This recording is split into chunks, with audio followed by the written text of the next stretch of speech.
اعوذ باللہ من الشیطان الرجیم بسم اللہ الرحمن الرحیم الحمد للہ رب العالمین والعاقبۃ للمتقین والصلاة والسلام علی رسولہ محمد وآلہ واصحابہ واہل بیتہ اجمعین۔ ایک بہن کی طرف سے سوال آیا ہے کہ کیا درود شریف سے نفس پاک ہو جاتا ہے؟ یقیناً یہ بہت اچھا اور دلچسپ سوال ہے، مگر اس کا جواب اس وقت تک آپ لوگوں کو صحیح سمجھ میں نہیں آئے گا جب تک کہ آپ اس ویڈیو کو مکمل نہیں دیکھ لیتے۔ سامعین کرام، ارشاد باری تعالیٰ ہے وَالَّذِينَ جَاهَدُوا فِينَا لَنَهْدِيَنَّهُمْ سُبُلَنَا، اور جو لوگ ہماری راہ میں مجاہدہ کرتے ہیں ہم اپنے راستے کی طرف ان کی رہنمائی ضرور کریں گے۔ اب اس آیت مبارکہ میں لفظ مجاہدہ یقیناً قابل ذکر اور سمجھنے والا لفظ ہے، اور اکثر لوگ یہ سوچتے ہیں کہ یہاں کس مجاہدہ کا ذکر ہو رہا ہے، مگر حضور علیہ الصلوۃ والسلام کی ایک حدیث ہے جس سے انسان یہ بآسانی سمجھ سکتا ہے کہ یہاں کس مجاہدہ کی بات ہو رہی ہے۔ نبی کریم صلی اللہ علیہ وآلہ وسلم ارشاد فرماتے ہیں المجاہد من جہد نفسہ فی اللہ، مجاہد وہ شخص ہوتا ہے جو اللہ تعالیٰ کی راہ میں اپنے نفس کے ساتھ جہاد کرتا ہے۔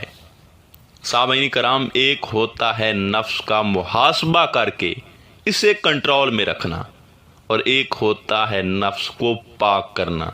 اب ان دونوں میں بہت زیادہ فرق ہے۔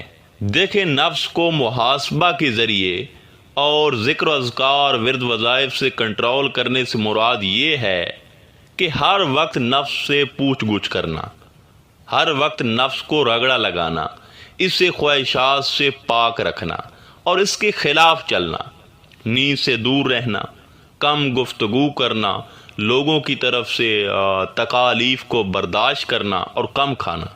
اب جب انسان ایسا کرتا ہے تو وہ شریعت کا عین پیروکار بن جاتا ہے، اور ایسے نفس کے بارے میں اللہ تعالیٰ فرماتا ہے اور جو شخص اللہ کے روبرو حساب کے لیے کھڑا ہونے سے ڈرا اور اس نے اپنے نفس کو ہوا اور خواہشات نفسانی سے باز رکھا، پس بے شک ایسے شخص کا ٹھکانہ جنت مأوا ہے، یعنی ایسے نفس کے لیے آخرت میں ابدی جنت ہے۔ مگر اہم چیز جو سمجھنے سے تعلق رکھتی ہے وہ یہ ہے کہ ایسے نفس کا کوئی اعتبار نہیں ہوتا۔ بس ذرا سا اگر انسان سے سستی ہو جائے تو یہی نفس انسان کو خراب کر دیتا ہے، اسے اعلیٰ سے ادنا مقام پر کھڑا کر دیتا ہے۔ اس کی وجہ کہ ابھی تک اس کے لیے وجود انسانی میں دروازے کھلے ہیں، بس ذکر کی صورت میں کچھ پہرے دار ہیں، اور سستی کی صورت میں یہ اندر کی فصل تباہ کر دیتا ہے۔ دوسرا ہے نفس کو پاک کرنا۔ سامعین کرام، نفس کو پاک کرنے سے قبل نفس کو آگ میں جلایا جاتا ہے۔ پہلے دور میں ایسا ہوتا تھا کہ چار دیواریاں نہیں ہوتی تھی، نہ بڑے بڑے محل ہوتے تھے، تو عموماً لوگ کھانا وغیرہ جب پکاتے تھے تو کھانا کھا کر وہ برتنوں کو کھلا چھوڑ دیتے تھے اور کہتے تھے کہ فلاں کام کر لیں پھر ان کی دھلائی کریں گے۔ تو عموماً اس دور میں کتے عام ہوتے تھے، تو کوئی کتا آ کر برتن میں منہ ڈال کر اسے پلید کر دیتا تھا۔ پھر پرانے دور کی جو خواتین ہوتی تھی وہ ان برتنوں کو کچھ دیر کے لیے آگ میں رکھتی تھی، پھر انہیں نکال کر کلمہ شہادت پڑھ دیتی تھی اور کہتی تھی کہ یہ پاک ہو گئے۔ اب یہی معاملہ نفس کی پاکی کا بھی ہے۔ اب برتن کو پاک کرنے کے لیے تو لکڑی کی آگ جلائی جاتی تھی، مگر نفس کو پاک کرنے کے لیے اللہ تعالیٰ کے ذاتی نام جلالی ذکر اسم الذات کی آگ جلائی جاتی ہے، مگر یہ آگ لکڑی والی آگ سے زیادہ سخت ہے۔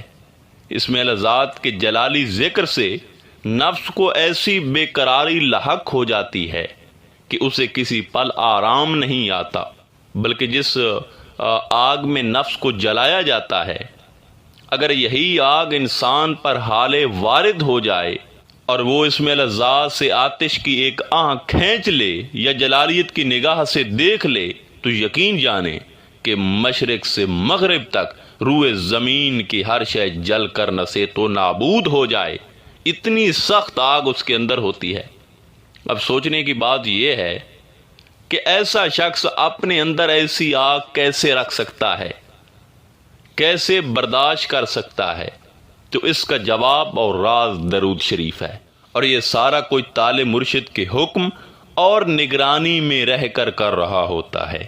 اب مرشد کامل کیا کرتا ہے کہ جب وہ کسی کو نفس کی پاکی کے مراحل سے گزارتا ہے تو وہ اسے جلالی ذکر اسم الذات کے ساتھ درود شریف پڑھنے کی تلقین کرتا ہے، کیونکہ درود شریف کی تاثیر اللہ تعالیٰ نے ٹھنڈی بنائی ہے تاکہ درود شریف سے طالب صحیح سلامت رہے، وہ ہوش میں رہے، وہ جنگلوں کی طرف رخ نہ کرے یا گھر بار نہ چھوڑ دے یا اپنی ذمہ داریوں سے نہ بھاگ جائے۔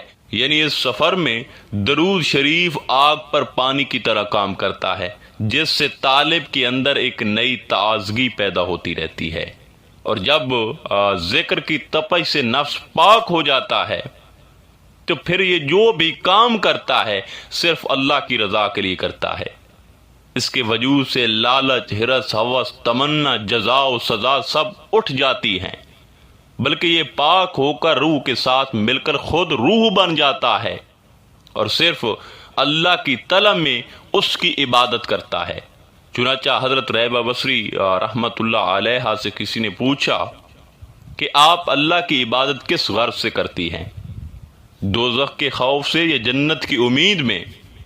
تو یہ سن کر حضرت رابعہ بصری رحمت اللہ علیہ اللہ سے مخاطب ہوئی کہ اے اللہ، اگر میں دوزخ کے خوف سے تیری عبادت کرتی ہوں تو مجھے دوزخ میں جلا دے، اور اگر میں جنت کی خاطر تیری عبادت کرتی ہوں تو مجھے کبھی جنت نصیب بھی نہ کرنا، اور اگر میں تیری عبادت صرف تیرے لیے کرتی ہوں تو پھر مجھے اپنے دیدار اور جمال سے محروم نہ کرنا۔ سامعین کرام، جب نفس پاک ہو جاتا ہے تو پھر یہ خود نیکی کے کام کرتا ہے، اور یہاں اسے کنٹرول کرنے کی بھی نوبت نہیں رہتی، بلکہ سلطان العارفین حضرت سخی سلطان باہو فرماتے ہیں، پاک اوڑے پلید نہیں ہوندے توڑے رہن وچ پلیتی ہو۔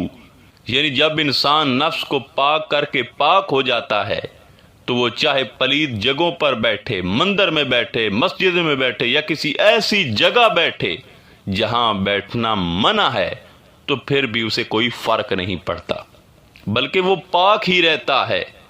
اور اگر وہ بھوکا رہے یا جی بھر کے بھی کھائے تو اسے کوئی فرق نہیں پڑتا۔ بلکہ ایک بار ایک عورت اپنے بیٹے کو حضور غوث اعظم کی بارگاہ میں لے کر پیش ہوئی اور عرض کیا کہ میرا بیٹا آپ کا بے حد عقیدت مند ہے، لہذا میں اپنے حق سے دستبردار ہو کر اس کو آپ کی غلامی میں دے دیتی ہوں۔ خیر، اس کا مدعا سن کر آپ نے اس لڑکے کو قبول فرما لیا۔ جب کچھ ہفتوں بعد ممتا تڑپی اور وہ اپنے بیٹے سے ملنے آئی، جب بیٹے کی حالت اس نے دیکھی تو حیران ہو گئی کہ بیٹا ذکر کی تپش میں ہڈیوں کا ڈھانچہ بنا ہوا ہے۔ اس نے اپنے بیٹے سے پوچھا کہ اے میرے لال، یہ حال تو نے کیسا بنا لیا ہے؟ کیا تمہیں کھانے کو کچھ نہیں ملتا؟ تو لڑکے نے بتایا کہ جو کی روٹی کبھی سبزی کے ساتھ اور کبھی صرف نمک کے پانی کے ساتھ کھاتا ہوں۔ یہ سن کر ماں تڑپ اٹھی اور حضور غوث اعظم کی بارگاہ میں جا پہنچی۔ اس وقت حضور غوث اعظم مرغ دیسی گھی کے ساتھ کھا رہے تھے۔ سامنے برتن میں مرغ کی ہڈیاں پڑی تھی۔ عورت بولی کہ اے وقت کے ولی، میں نے اپنے جگرے گوشے کو آپ کی غلامی میں اس لیے تو نہیں دیا تھا کہ وہ صرف جو کی روٹی کھائے اور اپنی جان سے جاتا رہے۔ اس کے تن پر گوشت کم ہو گیا ہے اور وہ لاغر ہوا چلا جا رہا ہے۔ یہ سن کر حضور غوث اعظم نے اسے شفقت سے سمجھایا کہ ریاضت کا ایک ہی نتیجہ ہوتا ہے کہ جسم کی کثافت کم ہونے سے کمزور ہو جائے تاکہ اس کا نفس پاک ہو اور روح کی لطافت بڑھ سکے اور اس کی طاقت میں اضافہ ہو۔ لہذا تمہارا بیٹا بھی اسی مرحلے سے گزر رہا ہے۔ تو عورت فوراً بولی کہ حضور، یہ کہاں کا انصاف ہے کہ آپ خود تو مرغ کھائیں اور میرا بیٹا جو کی روٹی کھائے۔ حضور غوث اعظم نے کسی ناگواری کا اظہار کیے بغیر مرغ کی ہڈیوں پر ہاتھ رکھا اور بآواز بلند فرمایا کہ اللہ کے حکم سے کھڑے ہو جاؤ کہ جو بہت سیدھا ہڈیوں کو زندہ کرنے والا ہے۔ جیسے ہی حضور غوث اعظم کی زبان مبارک سے یہ الفاظ ادا ہوئے تو مرغ زندہ ہو کر بولنے لگا۔ حضور غوث اعظم نے اس عورت کو مخاطب کر کے فرمایا کہ جب تیرا بیٹا اس قابل ہو جائے گا اسے اجازت ہے وہ جو چاہے کھائے یا جو چاہے پیے۔ سامعین کرام، اس مقام پر نفس دوست اور سواری بن جاتا ہے، وہ انسان کو کسی فتنے میں نہیں ڈال سکتا۔ سلطان العارفین حضرت سخی سلطان باہو فرماتے ہیں، ایہو نفس اساڈا بیلی جو نال اساڈے سدھا ہو، یعنی یہ نفس اب ہمیں خود ہی نیکی کا حکم دیتا ہے اور ہمارا جگری دوست بن کر سبھی فریبی چالوں سے دست بردار ہو چکا ہے۔ ارشاد باری تعالیٰ ہے، قد افلاح من تزکا، بے شک مراد کو پہنچا جو پاک ہوا، یعنی اسے منزل مل گئی، وہ مراد کو پہنچ گیا، وہ موت قبل ان تموت کے مقام پر پہنچ گیا جس نے اپنے نفس کو پاک کر لیا۔ سامعین کرام، نفس کو پاک کرنے کے لیے اس میں لذات کی تپش اور خود کو برقرار اور متوازن رکھنے کے لیے اور استقامت کے لیے درود شریف، یہ دونوں چیزیں لازم اور ملزوم ہیں، دونوں چیزیں اس راہ میں اہم ہیں۔ آخر میں دعا ہے کہ اللہ تعالی ہم سب کے نفوس کو پاک فرمائے اور ہمیں اس راہ پہ چلنے کی توفیق عطا فرمائے۔ انشاءاللہ تعالی ملتے ہیں ایک نئے موضوع میں، تب تک اللہ نگہبان۔